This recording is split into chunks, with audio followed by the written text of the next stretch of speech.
पहला है alpha disintegration, तो इसको थोड़ा ध्यान से समझोगे। अल्फा डिसइंटीग्रेशन में अल्फा पार्टिकल होता है। अल्फा पार्टिकल क्या होता है? हीलियम न्यूक्लियस होता है। हीलियम न्यूक्लियस के पास 2 न्यूट्रॉन होते हैं, 2 प्रोटॉन होते हैं, और इसके ऊपर +2e चार्ज होता है। अल्फा पार्टिकल जो है वो चार्ज्ड पार्टिकल है, so it deflect in E and B, electric field और मैग्नेटिक फील्ड में ये डिफ्लेक्ट होता है। अब इसका साइज जो है थोड़ा सा बड़ा है, इसका साइज बड़ा है, मतलब ये तो कुछ पार्टिकल है, कोई रेडिएशन है नहीं, तो ये पार्टिकल है, तो ये पार्टिकल की वजह से इसका जो है लो पेनिट्रेशन पावर होता है। लो पेनिट्रेशन पावर मतलब कि जैसे जो थिन फॉयल वाला एक्सपेरिमेंट था, तो उसमें फॉयल को ऐसे पेनिट्रेट करता हुआ चला गया, तो जो थिन फॉयल था उसकी थिकनेस, फॉयल की थिकनेस 10⁻⁻7 मीटर, मतलब माइक्रोमीटर में थी। अगर थोड़ा सा वो थिक हो जाता, अगर वो फॉयल, तो वो अल्फा पार्टिकल इसको पेनिट्रेट करके जा ही नहीं पाता, उसी में फंस जाता वहीं पे। ठीक है, तो ये पार्टिकल की वजह से क्या है, ये लो पेनिट्रेशन पावर है, बट इसके पास एनर्जी जो है वो हाई होती है, हाई स्पीड से। हम बोलेंगे कि जितने भी अल्फा डिसइंटीग्रेशन होते हैं, ऑलमोस्ट 10⁻, इनकी जो वेलोसिटी होती है ऑलमोस्ट 10⁻6 मीटर पर सेकेंड या 10⁵ मीटर पर सेकेंड, कहीं पे 10⁻7 भी होता है, इस स्पीड से मूव करता है। तो इनकी एनर्जी हाई है, इनकी एनर्जी हाई है, इसीलिए ये हाई आयोनाइजिंग पावर होता है, high ionization power, high ionization power.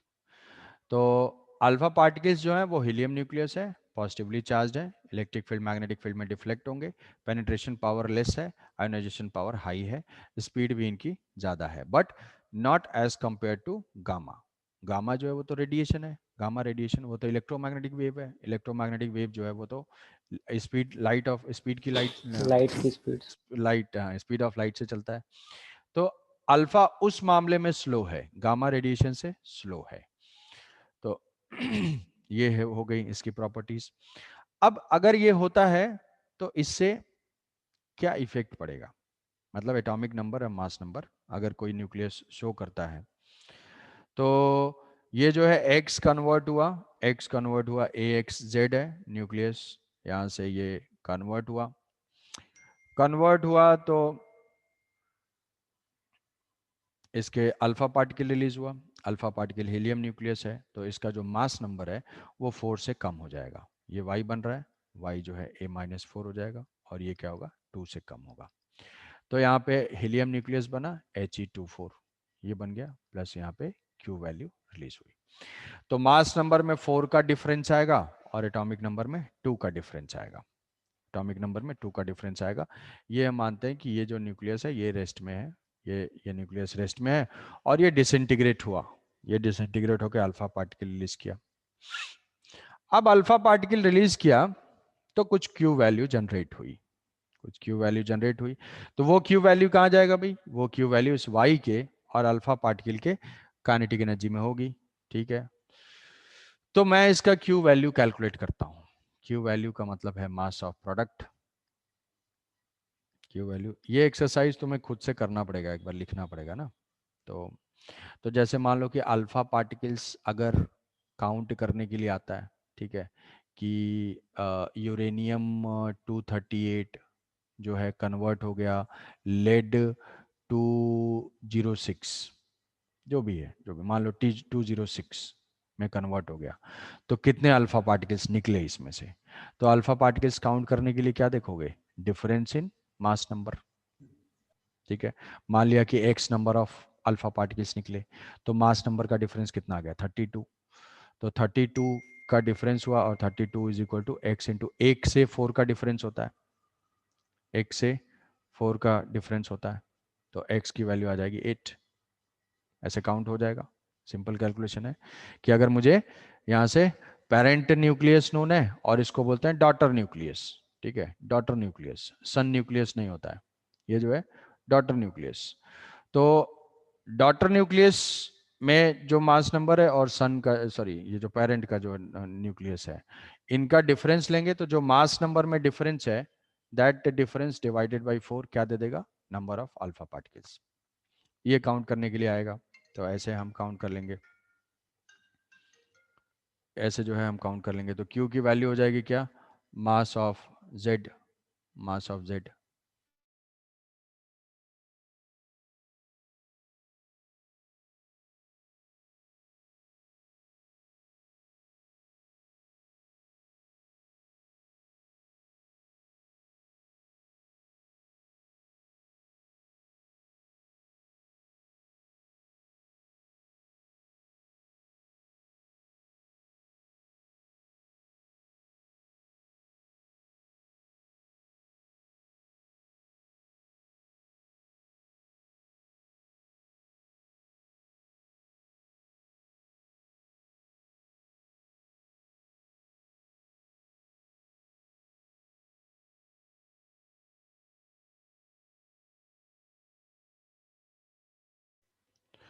Q value वो हो जाएगा क्या, M product minus reactant, reactant minus product, mx minus my minus m he, ये सारा मास क्या है, ये तो हुआ mass defect into C square. ये सारा क्या है, इसको मैं लिख लेता हूँ अल्फा, अल्फा ही है, जस्ट यहाँ पे ऐसे लिख लेते हैं अल्फा। ये मास ऑफ न्यूक्लियस ले लिया, एक्स का कितना न्यूक्लियस का मास है, वाई का कितना है, और हीलियम के न्यूक्लियस का कितना है, सब्ट्रैक्ट कर दिया। बट हमें तो गिवन होता है एटॉमिक मास, तो एटॉमिक मास के लिए हम क्या कर लेंगे, सर एटॉमिक वहाँ पे 2+ लिखेंगे ना, हाँ सर, हाँ हाँ He2+ लिखेंगे या 4A2 लिखने से ही वही सिंबलाइज करेगा? हाँ, वही वही होगा, He2+ नहीं लिखना है, तो ये हो जाएगा अल्फा ऐसे।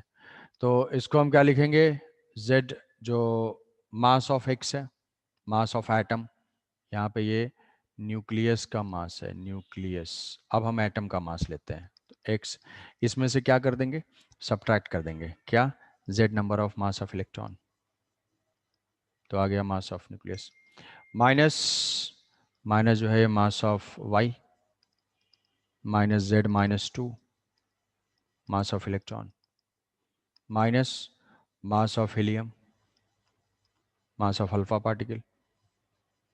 तो मास ऑफ अल्फा पार्टिकल क्या होगा, mass of helium, helium minus 2 times of mass of electron into C square, ठीक है, ऐसे लिख दिया। तो ये न्यूक्लियस का मास था, एटम का मास मुझे दिया हुआ है, उसमें से इलेक्ट्रॉन इलेक्ट्रॉन सब में से सब्ट्रैक्ट कर दिया, तो आ गया हीलियम का मास दिया हुआ है, तो वहां से भी सब्ट्रैक्ट कर दिया। तो यहाँ पे देखोगे Z अल्टीमेटली कैंसिल आउट हो जाएगा, ठीक है, Z कैंसिल आउट हो जाएगा। बट आगे ऐसे रिएक्शन होंगे जहाँ पे कैंसिल नहीं होगा, तो ऐसा नहीं मानना है कि हमेशा वही हो जाता है।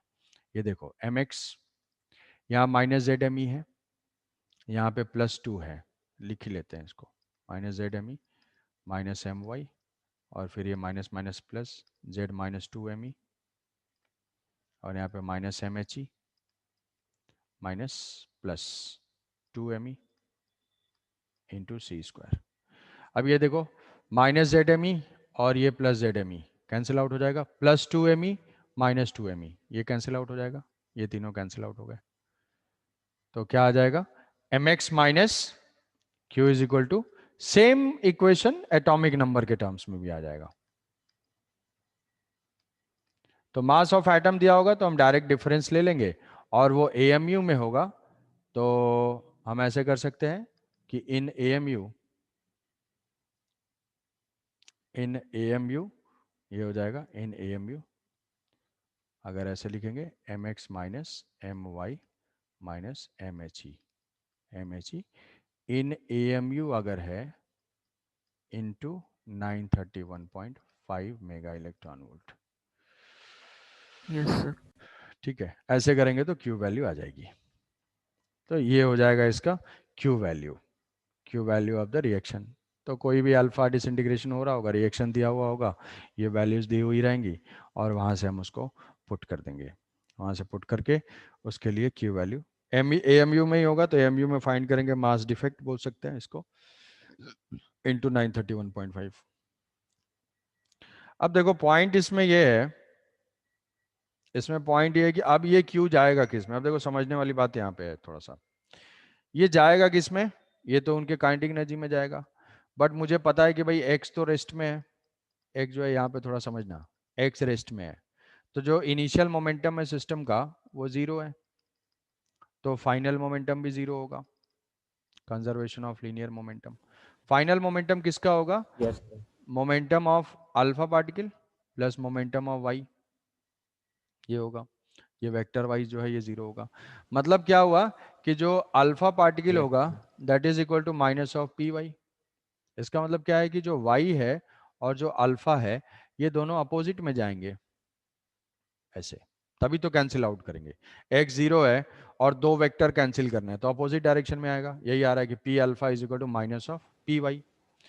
तो अब अगर हम इनका मॉड ले लेते हैं, इनका मॉड लेते हैं तो हम ये समझेंगे कि जो पी अल्फा है, जो पी अल्फा है, जो मोमेंटम है P alpha is equal to जो मॉड है is equal to mod of P Y. ठीक है, ये दोनों इक्वल होंगे, तो इन दोनों की वैल्यू मैं मान लेता हूं कि कुछ p है, दोनों की सेम है। तो अब जो q के लिए मैंने रिएक्शन लिखा वो k alpha plus k Y, वो q के टर्म्स में होगा, kinetic energy of alpha plus kinetic energy of Y is equal to q, और kinetic energy of alpha by kinetic energy of Y is equal to p square by 2m alpha by p square by 2m Y. P P yes दोनों sir. का, alpha का P और Y का P, but दोनों का P क्या है? Same है, मोमेंटम सेम है, दोनों का मोमेंटम सेम है, तो ये हो जाएगा। अब मास का रेस, ये हो गया, तो ये हो गया हमारे पास M Y by M alpha. Mass तो डिफरेंस। तो ये जो है अल्फा दोनों का क्यू की वैल्यू आ गई और ये मास का ये रेशियो आ गया, मतलब दो क्वांटिटी का सम नोन है और रेशियो नोन है। तो हम फाइंड कर सकते हैं अल्फा कितना, K alpha is equal to what, K alpha is equal to Q into, K alpha is equal to Q into M Y divided by M alpha plus M Y.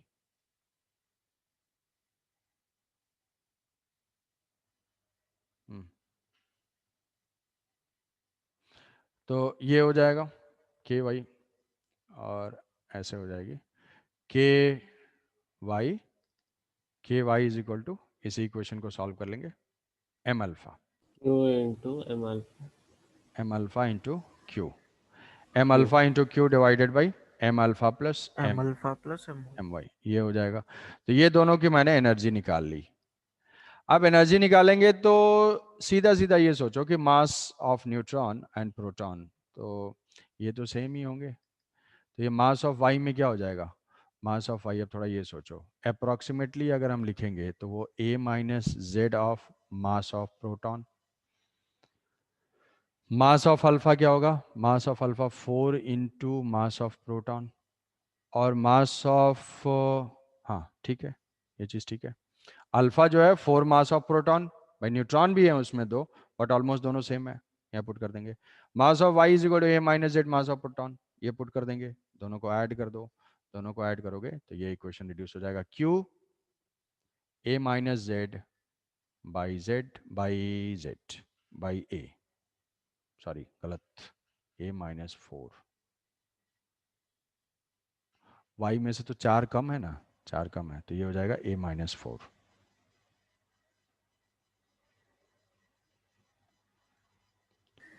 Q into क्या Y, sir, 4 क्या sir?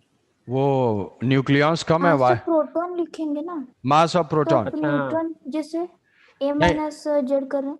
हाँ नहीं, तो mass of total जो है ए nucleons हैं, Y में x, इसमें क्या है ए माइनस 4 न्यूक्लियॉन्स हैं, तो उसमें प्रोटॉन भी है न्यूट्रॉन भी है, बट हम क्या मान रहे हैं कि mass of neutron is almost equal to mass of proton, ये दोनों सेम लेंगे, तो हम डायरेक्ट क्या लिख सकते हैं कि total mass of nucleus is equal to A minus Z into ये, ठीक है। Yes sir. तो ये हो जाएगा A minus Z by A minus 4 by 4, और ये हो जाएगा के वाई इज इक्वल टू, ये हो So जाएगा 4q by A आ जाए. 4 क्यू बाई ए, यस, तो ये हो जाएगी इसकी काइनेटिक एनर्जी, ठीक है। तो Q निकाल के पूछा जाएगा कि what is the kinetic energy of alpha particle, what is kinetic energy of Y, तो ये इस रेशियो में आएगा। ठीक है, चलो यस सर। तो चलो आज इतना ही रखते हैं, नेक्स्ट में सर के अल्फा बाय के वाई भी पूछते हैं।